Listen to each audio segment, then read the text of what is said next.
Gagawa tayo ng buko salad with white sago guys.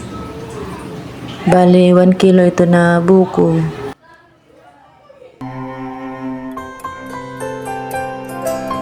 Bali, ang sago pala guys, pinakuluan ko ng 15 minutes. Tapos binabad ko magdamag sa tubig. Tapos pinakuluan ko ulit siya ng 30 minutes kinabukasan. Naglagay din ako dito guys ng Jolly fruit cocktail. Isang malaking lata guys na fruit cocktail. Raisins. Cheese cubes.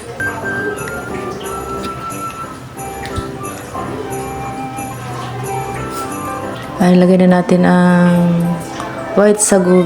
Malalaki ito na sago guys.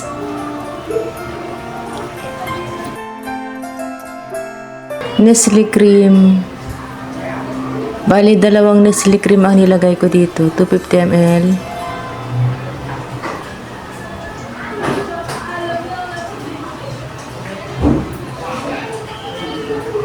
Ganun ang gawin nyo guys pag nagluluto kayo ng sago.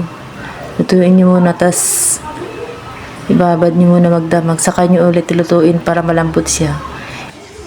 1 and 1/2 na lata na condense ang nilagay ko dito guys.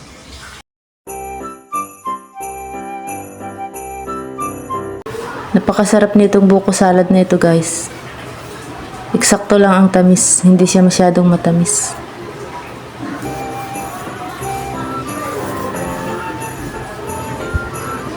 Bali, ang nilagay ko pala na cheese isang buong malaki.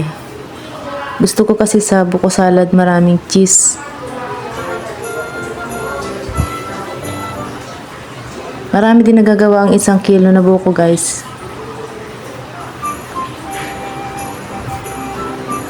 Ilagay natin sa freezer guys overnight para masarap. Merry Christmas everyone! Thanks for watching. God bless us all.